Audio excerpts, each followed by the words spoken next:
ಮೀನಾಕ್ಷಿ ಅವರೇ, hi, hi. ಹೇಗಿದ್ದೀರಾ? ನಾನು ಕೇಳ್ಬೇಕು, ನೀವೇ ನನ್ನ ಕೇಳ್ಬಿಟ್ರೆ ಕ್ವೆಶನ್ನು. ಭಲೇ ಇದ್ದೀರಾ ನೀವು, ನಾನು ಸಖತ್ತಾಗಿದ್ದೀನಿ. ನೀವು? ನಾನು ಸೂಪರ್ ಆಗಿದ್ದೀನಿ. ಓಕೆ, ಹೇಗೆ ನಡೀತಾ ಇದೆ ಜಯಲಲಿತಾನ ಎಸ್ ಸೂಪರ್ ಆಗಿ ನಡೀತಾ ಇದೆ. ಜೀವನ ಹೇಗೆ ನಡೀತಾ ಇದೆ ನೋಡಿ? ಜೀವನ ಅಂತೂ ಸಿಕ್ಕಾಪಟ್ಟೆ ಚೆನ್ನಾಗಿ ನಡೀತಾ ಇದೆ. ಸೂಪರ್. ಯಾವಾಗಲೂ ಖುಷಿಯಾಗಿರ್ತೀರಾ ಆ್ಯಂಡ್ ಎನಿ ಟೈಮ್ ಸೀರಿಯಲ್ಸ್ ಎಲ್ಲೇ ಆ್ಯಕ್ಟಿವ್ ಆಗಿ ಓಡಾಡ್ಕೊಂಡಿರ್ತೀರಾ. ಎಸ್ ಬೆಳಗ್ಗಿಂದ ಸಂಜೆ ತನಕ ಶೂಟ್ ಇದ್ರು ಕೂಡ ಎಲ್ಲೂ ಕೂಡ ಟಯರ್ಡ್ ಅನ್ನುವಂಥದ್ದು ನಿಮ್ಮ ಮುಖದಲ್ಲಿ ಕಾಣಿಸೋದೇ ಇಲ್ಲ. ಎಸ್ ಏನು ಅದರ ಸೀಕ್ರೆಟ್? ಏನಿಲ್ಲ ಅಂದರೆ ತುಂಬ ವರ್ಷಗಳಿಂದ ನಾನು ಇದೇ ಫೀಲ್ಡಲ್ಲಿ ಇರೋದ್ರಿಂದ ಇಟ್ಸ್ ಬೀನ್ ಲೈಕ್ ಆಲ್ಮೋಸ್ಟ್ 10 ವರ್ಷ ಆಗ್ತಾ ಬಂತು. ಓಕೆ. ಸೊ ಹಾಗಾಗಿ ಇದೇ ಫೀಲ್ಡಲ್ಲಿ ವರ್ಕ್ ಮಾಡ್ತಾನೆ ಬಂದಿರೋದ್ರಿಂದ ನನಗೆ ತುಂಬ ಇಷ್ಟಪಟ್ಟು ಮಾಡ್ತಿರೋ ಕೆಲಸ ಅಲ್ವಾ, ಹಾಗಾಗಿ ಟಯರ್ಡ್ ಆಗಲ್ಲ. ಇನ್ನೊಂದೇನಂತಂದರೆ ನಾನು ಈಗ ಒಂದು 2 ಇಯರ್ಸಿಂದ Mangalore to Bangalore up and down ಮಾಡ್ತಿದ್ದೀನಿ ಎವ್ರಿ ವೀಕ್. ಸೊ ನಂದು ಅದು ಬಾಡಿಗೆ ಅಭ್ಯಾಸ ಆಗೋಗಿದೆ. ಸೊ ನನಗೆ ಇದೆಲ್ಲ ಟಯರ್ಡ್ ಅಂತ ಅನ್ಸೋದೇ ಇಲ್ಲ. ಒಂದು ಪ್ಯಾಷನ್ ಆಗಿರ್ಬೋದು, ಇನ್ನೊಂದು ಬಾಡಿ ಅಡಾಪ್ಟ್ ಮಾಡ್ಕೊಂಬಿಟ್ಟಿದೆ ನನಗೆ. ಸೂಪರ್. ಆ್ಯಂಡ್ ಈ ಒಂದು ಸೀರಿಯಲಲ್ಲಿ ತುಂಬ ಪಾಸಿಟಿವ್ ರೋಲ್ನ ಪ್ಲೇ ಮಾಡ್ತಾ ಇದ್ದೀರಾ. ಆ್ಯಂಡ್ ಒಂದು ಸೀರಿಯಲ್ ಅಂತ ಬಂದಂಥ ಸಂದರ್ಭದಲ್ಲಿ ಪಾಸಿಟಿವ್ ರೋಲ್ ಸಿಗಬೇಕು ಅಂತ ಹೇಳಿದ್ರೆ ದಟ್ ಈಸ್ ನಾಟ್ ಈಸಿ. ಇವಾಗಂತೂ ಕೆಲವರಿಗೆ ತುಂಬ ನೆಗೆಟಿವ್ ರೋಲ್ ಮಾಡಬೇಕು ಅನ್ನುವಂಥ ಆಸೆ ಇರುತ್ತೆ. ಆದರೆ ಜನಗಳ ಹತ್ರ ಬೈಸ್ಕೊಳ್ಳೋದು ಅದಿದೆಯಲ್ಲ ದೊಡ್ಡ ಸವಾಲು. ಬಿಕಾಸ್ ಎಲ್ಲೇ ಆಚೆ ಕಡೆ ಹೋದಾಗಲೂ ಕೂಡ ಬೈಸ್ಕೊಳ್ಳೋದಲ್ಲ. ಈಗಂತೂ ಎಷ್ಟು ಕನೆಕ್ಟ್ ಆಗಿಬಿಟ್ಟಿದ್ದಾರೆ ಸೀರಿಯಲ್ಗೆ ಅಂದರೆ ಬಂದು ಹೊಡೆದೇ ಬಿಡ್ತಾರೆ. ಸೊ ನಿಮಗೆ ನಿಮ್ಮ ಪಾತ್ರದ ಬಗ್ಗೆ ಎಷ್ಟು ಖುಷಿ ಇದೆ? ತುಂಬಾ ಖುಷಿ ಇದೆ. ಸೊ ನಾನು ನನ್ನ ಒಂದು ಕರಿಯರ್ ಜರ್ನಿ ಏನಿದೆ ಅದನ್ನು ನಾನು ಪಾಸಿಟಿವ್ ಕ್ಯಾರೆಕ್ಟರಿಂದನೇ ಸ್ಟಾರ್ಟ್ ಮಾಡಿದ್ದು. ಓಕೆ. ಬಟ್ ಅದಾದಮೇಲೆ ನಾನು ನೆಗೆಟಿವ್ ಶೇಡು ಮಾಡಿದೆ, ಮತ್ತು ಗ್ರೇ ಶೇಡು ಮಾಡಿದೆ, ಮತ್ತೆ ಈಗ ಪಾಸಿಟಿವ್ ಶೇಡ್ ಮಾಡ್ತಿದ್ದೀನಿ. ಸೊ ನಾನು ಎಲ್ಲ ಪಾತ್ರಗಳ ಒಂದು ಅನುಭವ, ಅದರದ್ದು ಪಾಸಿಟಿವ್ ಸೈಡ್ ಹೇಗಿರುತ್ತೆ, ನೆಗೆಟಿವ್ ಸೈಡ್ ಹೇಗಿರುತ್ತೆ ಅಂತ ನೋಡ್ಕೊಂಡು ಬಂದಿದ್ದೀನಿ. ಸೊ ಮೀನಾಕ್ಷಿ ಪಾತ್ರ ತುಂಬಾ ಮಜಾ ಕೊಡುತ್ತೆ ಪ್ಲೇ ಮಾಡೋದಕ್ಕೆ. ಬಿಕಾಸ್ ನಾನು ಸೆಟ್ಟಲ್ಲಿ ಹೇಗೆ ಎಲ್ಲರ ಹತ್ರ ಓಡಾಡ್ಕೊಂಡು ಮಾತಾಡ್ತೀನಿ, ಆ ಥರ ಆ ಮೀನಾಕ್ಷಿ ಪಾತ್ರ ಇಲ್ಲ. ಅಂದರೆ ಅದರಲ್ಲೂ 2 ಶೇಡ್ ಇದೆ. ಅವಳ ಗಂಡನ ಹತ್ರನೇ ಒಂಥರ ಇರ್ತಾಳೆ, ಅಲ್ಲಿ ಒಂದು ಸಾಫ್ಟ್ ಇದಿರುತ್ತೆ. ಈ ಕಡೆ ಅಮ್ಮನ ಜೊತೆ ಸ್ವಲ್ಪ ರಫ್ ಆಗಿ ಮಾತಾಡ್ತಾಳೆ, ಈ ಕಡೆ ಅಣ್ಣ ಜೊತೆ ತಮ್ಮನ ಜೊತೆ ತುಂಬ ಫನ್ ಮಾಡ್ತಿರ್ತಾಳೆ, ಅಜ್ಜಿ ಜೊತೆ ಒಂದು ಕನೆಕ್ಷನ್, ಎಮೋಷ್ನಲ್ ಕನೆಕ್ಷನ್ ಇದೆ, ಲಲಿತಾ ಜೊತೆ ಒಂದು ಬೇರೆ ಬಾಂಡಿಂಗ್ ಇದೆ, ಸಿಸ್ಟರ್ಸ್ ಬಾಂಡಿಂಗ್ ಇದೆ. ಸೊ ಈ ಮೀನಾಕ್ಷಿ ಕ್ಯಾರೆಕ್ಟ್ರಲ್ಲಿ ಒಂದಷ್ಟು ಎಲಿಮೆಂಟ್ಸ್, ಬೇರೆ ಬೇರೆ ಎಲಿಮೆಂಟ್ಸ್ ಇದೆ. So I am enjoying it. Super.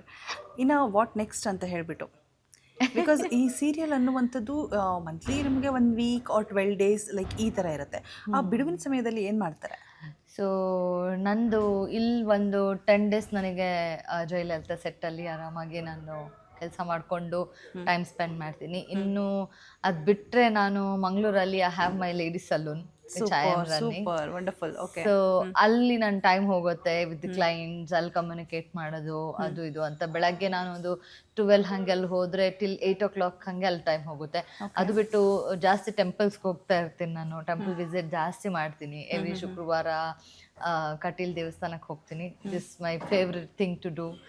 ಅದಾದಮೇಲೆ most of the time temple visit are else family time, ಆಮೇಲೆ ನನ್ನ ಸಲೂನ್, ಆಮೇಲೆ ನನ್ನ ಶೂಟಿಂಗ್. ಇಷ್ಟೇ. ಇದನ್ನು ಬಿಟ್ಟು ನಾನು ಆಚೆ ಎಲ್ಲೂ ಹೋಗೋದು ಇಲ್ಲ, ಏನು ಮಾಡೋದು ಇಲ್ಲ. ಓಕೆ. ಇನ್ನು ಮನೆಯಲ್ಲಿರುವಂತಹ ಹೆಣ್ಮಕ್ಳು ಈಗ ಆಲ್ಮೋಸ್ಟ್ ಅಲ್ಲಿ ಏನಪ್ಪ ಅಂತ ಹೇಳಿದ್ರೆ ನೆಗೆಟಿವಿಟಿ ತಲೆಯಲ್ಲಿ ತುಂಬ್ಕೊಂಡ್ಬಿಟ್ಟಿರ್ತಾರೆ ಕಂಪ್ಲೀಟಾಗಿ. ಈಗ ಹೊಸದಾಗಿ ಮದುವೆ ಆಗಿ ಗಂಡನ ಮನೆಗೆ ಹೋದಂತಹ ಸೊಸೆ ತಲೆಯಲ್ಲಂತೂ ಇತ್ತೀಚಿನ ದಿನಗಳಲ್ಲಿ ಹೇಗಪ್ಪ ಅಂತ ಹೇಳಿದ್ರೆ ತನ್ನ ಗಂಡನ ಹೇಗೆ ಭದ್ರವಾಗಿ ಜೋಪಾನವಾಗಿ ಮಾಡ್ಕೋಬೇಕು, ಆ ಕಡೆ ಅತ್ತೆ ಕಡೆ ಬಿಟ್ಕೊಡ್ಬಾರ್ದು ಅಂತೇಳಿ ನಾವು ಸಪ್ರೇಟ್ ಆಗಿರಬೇಕು, ಈ ರೀತಿಯಾದಂಥ ಮೈಂಡ್ಸೆಟ್ ಹುಡುಗಿರೇ ಜಾಸ್ತಿ ಇತ್ತೀಚಿನ ದಿನಗಳಲ್ಲಿ ಇರುವಂಥದ್ದು. ಪ್ರೈವೇಟಾಗಿ ನಾವು ಆಚೆ ಹೋಗ್ಬಿಡ್ಬೇಕು ಅಂತ. ಸೊ ಇಂಥವ್ರಿಗೆಲ್ಲ ಏನು ಹೇಳಕ್ಕೆ ಬಯಸ್ತೀರಾ ನೀವು ಒಂದು ಪಾಸಿಟಿವ್ ವುಮೆನ್ ರೋಲ್ನ ಪ್ಲೇ ಮಾಡುವಂಥ ಹುಡುಗಿಯಾಗಿ? ಫಸ್ಟ್ ಆಫ್ ಆಲ್ ಮೀನಾಕ್ಷಿನ ಯಾರು ಅಂದರೆ ಅಷ್ಟೊಂದು ಇನ್ಸ್ಪೈರ್ ಆಗಿ ತಗೊಳ್ಬೇಡಿ.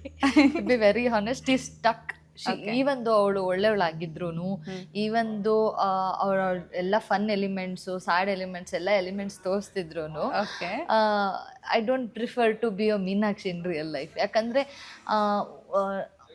ಒಂದು ಹುಡುಗಿಯಾಗಿ ಅವಳಿಗೆ ಅವಳದಾಗಿರೋಂಥ ಒಂದು ವಾಯ್ಸ್ ಇರಬೇಕಾಗತ್ತೆ. ಕರೆಕ್ಟ್. ಅದಾದ್ಮೇಲೆಯಿಂದ ಏನಿಲ್ಲ, ಬೇರೆಯವ್ರ ವಿಶ್ ಬಿಟ್ಬಿಟ್ಟು ಅವಳ ವಿಷನ್ನು ಅವಳು ಪೂರ್ತಿ ಮಾಡ್ಕೋಬೇಕು. ಆ ಥರದ್ದು ಒಂದು ಆ ಥರದ್ದೊಂದು ಸ್ಟ್ಯಾಂಡ್ ತಗೊಳ್ಳೋ ಅಂಥ ಒಂದು ಮನಸ್ಥಿತಿ ಎಲ್ಲ ಹುಡುಗಿರಲ್ಲೂ ಇರಬೇಕು. ಯಾಕೆ ಈಗ ನೆಗೆಟಿವಿಟಿ ತಲೆಗೆ ಬರುತ್ತೆ ಅಂತಂದರೆ, you are not keeping yourself busy. ಅದು ನೀನು ಹೊರಗಡೆ ಹೋಗಿ ದುಡಿಬೇಕು ಹಂಗೆ ಹಿಂಗೆ ಅಂತಲ್ಲ, ನೀನು ಮನೇಲಿ ಇದ್ಕೊಂಡು you can keep yourself busy. ನಿನ್ಗೆ ಇಷ್ಟ ಆದ ಪೇಂಟಿಂಗ್ ಮಾಡ್ಬೋದು, ಇಲ್ಲ ಸ್ಟಿಚಿಂಗ್ ಮಾಡ್ಬೋದು, ನಿಮ್ಗೆ ಏನು ಇಷ್ಟ ಆಗುತ್ತೆ. ಈಗ ಹೊಸದಾಗಿ ಕಾಂಟೆಂಟ್ ಕ್ರಿಯೇಷನ್ ಸ್ಟಾರ್ಟ್ ಆಗಿದೆ, ಸೊ ಅದನ್ನೆಲ್ಲ ನೀವು ಹೊರಗಡೆ ಹೋಗಿ ಮಾಡಬೇಕು ಅಂತಿಲ್ಲ. ನಿಮಗೆ ಯಾವಾಗ ಫ್ರೀ ಅನಿಸುತ್ತೆ, when you are feeling dull, when you are feeling not feeling right ಅಂತ ಅನ್ಸುತ್ತೋ, ಆ ಟೈಮಲ್ಲಿ you keep yourself busy, you will feel relaxed. ಇಲ್ಲ ಕೆಲವ್ರಿಗೆ ಇದು ಯಾವುದು ಮಾಡೋಕ್ಕೆ ಇಷ್ಟ ಇಲ್ಲ ಅಂತ ಅನ್ಸುತ್ತೆ, ಕೆಲವ್ರಿಗೆ ಈ ಮೇಕಪ್ ಮಾಡ್ಕೊಳ್ಳೋದು ಇಷ್ಟ ಇರುತ್ತೆ.